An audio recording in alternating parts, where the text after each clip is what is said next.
Assalamualaikum warahmatullahi wabarakatuh. Perkenalkan kami dari kelas 12 OTKPA. Di sini kami akan memenuhi tugas sarana dan prasarana yang diberikan oleh Ibu Ani Sophia. Nah, sebelumnya perkenalkan nama saya Neselpia.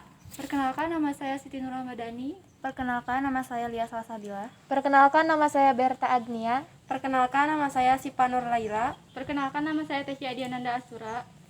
Nah, berhubung sudah perkenalan, kita juga udah pada kenal. Nah, jadi lanjut aja ke materi yang akan kami jelaskan, yaitu tentang proses pengadaan sarana dan prasarana. Nah, di sini ada berbagai macam dan ragamnya. Ada barang habis pakai, barang tidak habis pakai, dan barang tidak bergerak. Nah, selanjutnya akan dijelaskan oleh rekan-rekan saya. Mangga, silahkan. Yang pertama siapa? Yang pertama yaitu ada barang habis pakai. Nah, untuk barang habis pakai di sini itu ada beberapa komponen. Yang pertama yaitu menyusun daftar perlengkapan yang disesuaikan dengan kebutuhan dan rencana yang akan dilakukan. Yang kedua yaitu ada menyusun perkiraan biaya yang diperkirakan untuk pengadaan barang setiap bulan.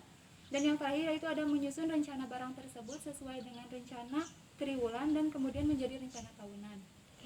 Selanjutnya, barang tidak habis pakai. Berikut merupakan perencanaan terhadap barang habis pakai. Yang pertama, menyusun dan menganalisis daftar perlengkapan yang sudah disesuaikan dengan rencana kegiatan yang akan dilakukan serta memperhatikan perlengkapan yang masih ada dan dapat digunakan.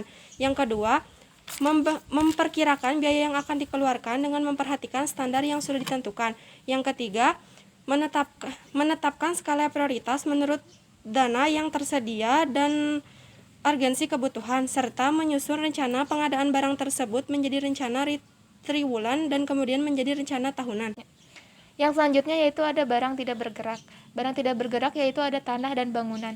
Tanah yang pertama yaitu membuat rencana pengadaan tanah yang lokasi dan luasnya disesuaikan dengan kebutuhan.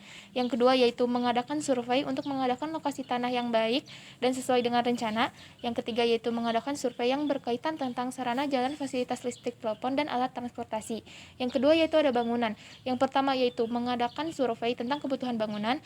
Yang kedua yaitu mengadakan perhitungan luas bangunan berdasarkan kebutuhan dan disusun atas dasar data survei. Dan yang ketiga yaitu menyusun rencana anggaran biaya sesuai harga standar yang berlaku di berbagai daerah. Oke, yang selanjutnya asas pengadaan sarana dan prasarana. Yang pertama ada efisien. Nah, efisien itu mengadakan barang harus diusahakan dengan menggunakan dana.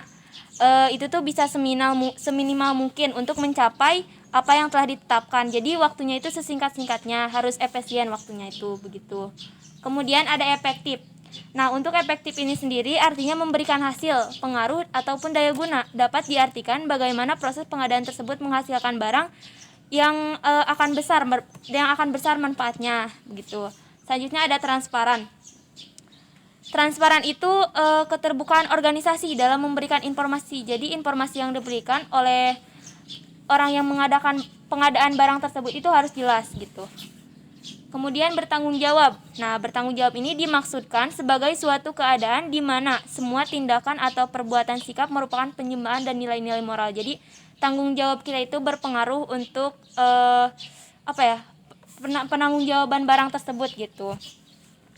Selanjutnya ada kehati-hatian. Nah, jadi kita itu harus berhati-hati dalam menjaga, mengelola atau penggandaan barang. Yang terakhir ada bukan yang terakhir ya, maaf. Kemudian ada kemandirian. Nah, kemandirian ini kemampuan kita dalam berpikir. Jadi, jangan nunggu disuruh gitu. Emang harus nunggu disuruh, tapi kita juga harus punya pemikiran yang sangat mandiri. Selanjutnya, yang terakhir ada integritas, yaitu sifat atau keadaan yang menunjukkan kesatuan yang utuh sehingga memiliki potensi dan kemampuan yang memancarkan kewibawaan dan kejujuran. Jadi, sifat jujur juga sangat berpengaruh penting gitu. Oke, lanjut selanjutnya oleh siapa? Nah, selanjutnya yaitu ada metode pengadaan sarana dan prasarana. Pertama yaitu ada pembelian. Apa saja sih yang harus dilakukan sebelum melakukan pembelian? Pertama, kita itu harus melakukan di mana pembelian tersebut, terus spesifikasi, bahan, kualitas, terutama harganya. Selanjutnya yang kedua yaitu ada menerima hibah.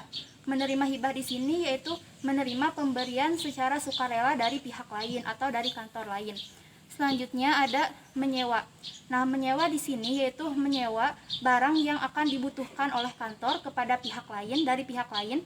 Nah, nanti akan ada pembayaran. Pembayaran tersebut sesuai dengan perjanjian antara pihak kantor dan pihak penyewa. Selanjutnya yaitu ada perbaikan. Perbaikan di sini yaitu memeriksa apakah barang tersebut rusak ataupun harus diperbaiki.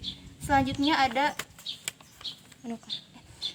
yaitu ada menukar. Menukar di sini yaitu menukar dengan barang yang lain yang sudah tidak dibutuhkan oleh kantor tersebut.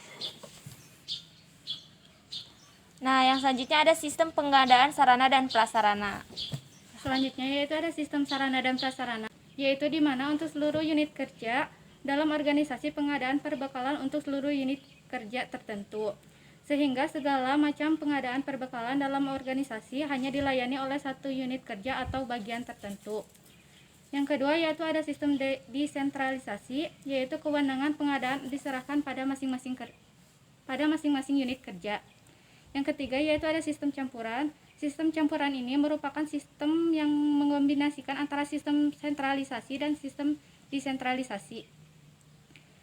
Pertimbangan penggunaan sistem campuran ini selain menjamin ketepatan dalam pemenuhan kebutuhan perbekalan dari setiap unit kerja, khususnya kebutuhan perbekalan yang sifatnya spesifik sesuai dengan tugas operasional unit kerja tersebut. Nah, jadi pada intinya proses pengadaan sarana dan prasarana itu yang pertama memeriksa stok barang di gudang oleh petugas, kalau bisa oleh petugas yang telah ditugaskan. Yang kedua, pengajuan surat permohonan. Yang ketiga, serahkan ke bendahara atau kemudian bendahara itu mengecek kesediaan barang tersebut gitu. Yang keempat, bendahara meminta persetujuan kepada pemimpin. Nah, setelah melakukan persetujuan, dilakukan kegiatan pencatatan, disimpan ke gedung untuk didistribusikan. Dan yang terakhir, barang diperiksa menangani kuantitas dan kualitas. Barang diperiksanya itu dilihat dari kuantitas dan kualitasnya gitu. Mungkin hanya sekian yang dapat kami sampaikan ya. Terima kasih atas perhatiannya. Wassalamualaikum warahmatullahi wabarakatuh.